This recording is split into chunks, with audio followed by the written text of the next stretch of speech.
Corporate వ్యవహారాల మంత్రిత్వ శాఖ సూచనల మేరకు విద్యార్థులకు పొదుపుపై అవగాహన కల్పించేందుకు institute of chartered accountants Kakinada chapter అవగాహన సదస్సులు నిర్వహిస్తుందని సంస్థ చైర్మన్ తాళ్ళూరి శ్రీనివాసరావు తెలిపారు. కాకినాడ విద్యుత్ నగర్ ఐడియల్ డిగ్రీ కళాశాల ప్రాంగణంలో institute of chartered accountants Kakinada chapter ఆధ్వర్యంలో పొదుపు షేర్ మార్కెట్ ఇన్వెస్ట్మెంట్స్ పై విద్యార్థులకు అవగాహన సదస్సు ఘనంగా నిర్వహించారు. కేంద్ర కార్పొరేట్ వ్యవహారాల మంత్రిత్వ శాఖ సూచనల మేరకు ఈ సదస్సును నిర్వహిస్తున్నట్లు సంస్థ చైర్మన్ తాళ్ళూరి శ్రీనివాసరావు తెలిపారు. ఐడియల్ కళాశాలల secretary correspondent doctor P Chiranjeevini Kumari సదస్సును ప్రారంభించగా Kotak regional head GK Srinivas విద్యార్థులను ఉద్దేశించి ప్రసంగించారు. విద్యార్థులు తమ ఇళ్లలో ఆస్తులు, అప్పులు పట్టిక తయారు చేయడం నేర్చుకుంటే బడ్జెట్ ఎలా తయారు చేయాలో తెలుస్తుందని తెలిపారు. షేర్ మార్కెట్, స్టాక్ మార్కెట్ మధ్య వ్యత్యాసం పీపీటీ ద్వారా ప్రదర్శించి చూపించారు. అలాగే ప్రధానంగా మహిళలే సంపద సృష్టికర్తలని, మహిళలు కూడా పొదుపు మీద అవగాహన పెంచుకోవాలని సూచించారు. ఈ కార్యక్రమంలో కళాశాల academic director M Ranjith, administrative director KS Vasu, management studies HOD E Srinivasarao, విద్యార్థులు, అధ్యాపకులు పాల్గొన్నారు. Recently, our institute at central level has initiated investors awareness program, which is to be conducted all over India by all the branches of the Institute of Chartered Accountants of India. With the tune of this initiation given by our institute, we, with the help of and with the coordination of Ideal College Arts and Sciences, Vidyut Nagar campus, Kakinada, conducting a investors awareness program for the students of BBA, consisting of more than 100 students. Sri GK Srinivas, who is very much well versed with stock market and investors problems and also their knowing their expectation, investors expectations. He is the regional manager of Kotak Securities Limited, Kakinada.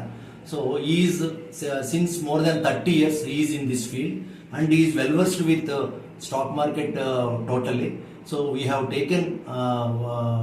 requested him to conduct this awareness program for the students, which is beneficial for the students in their future life once they complete degree. Definitely all these inputs given by Sri GK Srinivas will be very much beneficial for the students. So this program will be not only in this college, we want to conduct in other colleges also with the help of this faculty and technical people. Saving చేసినటువంటి amount ని ఎక్కడ invest చేస్తారు లేదా ఎక్కడ మీరు store చేస్తారు? మీ పర్సులోనా, మీ Google పెట్టులోనా, మీ వీలులోనా? మీరు అలా కనుక దాచుకున్నట్లయితే అది అలాగే నిద్రపోతూ ఉంటారు. మీ డబ్బు నిద్రపోతుంది అంటే మీరు పగలు మరింత కష్టపడి పనిచేయాలి. మీ డబ్బు రాత్రి కూడా పనిచేయాలి అంటే, మీరు నిద్రపోతున్నప్పుడు కూడా మీ డబ్బు పనిచేయాలి అంటే దాన్ని ఇన్వెస్ట్ చేయాలి, చేయాలి.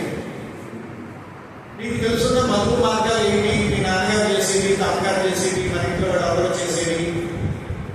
బ్యాంకులో ఎఫ్డీ వేసుకోవడం, స్థలాలు కొనడం, పొలాలు కొనడం, బంగారం కొనడం కదా. ఇది కాకుండా కూడా అనేక రకాల గవర్నమెంట్ మరియు నాన్ గవర్నమెంట్ అంటే ప్రైవేట్ కంపెనీస్ యొక్క బాండ్లు, సెక్యూరిటీ సర్టిఫికెట్లు మనకి అవైలబుల్గా ఉంటాయి. బ్యాంకులో ఒక 6.5% ఇంట్రెస్ట్ మనకు వస్తూ ఉంటే ఆదాయం 7.5% వరకు ఇచ్చే అవకాశం ఉంటుంది. ఎందుకంటే వాళ్ళు ఇప్పుడు ఒక టాటా మోటార్స్ ఉంది, దానికి వర్కింగ్ క్యాపిటల్ కావాలనుకోండి, బ్యాంకుకి అయితే 9% తీసుకుంటాడు. దాని బదులు మీరు బ్యాంకులో ఎఫ్డీ చేస్తున్నారు కదా, 6.5%కి నేను 7.5% ఇస్తాను నాకు ఇవ్వండి అని చెప్పి టాటా మోటార్స్ వాడు ఒక డిబెంచర్ని రిలీజ్ చేసి, ఎన్సీడీ నాన్ కన్వర్టబుల్ డిబెంచర్, అది ఒక సర్టెన్ పీరియడ్ తర్వాత మీ డబ్బు మీకు ఇచ్చేస్తారు. ఈ మధ్యలో 6 నెలలు కానీ సంవత్సరానికి ఒకసారి కానీ మీకు ఆ 7.5% మధ్యలో వడ్డీ చెల్లిస్తాం.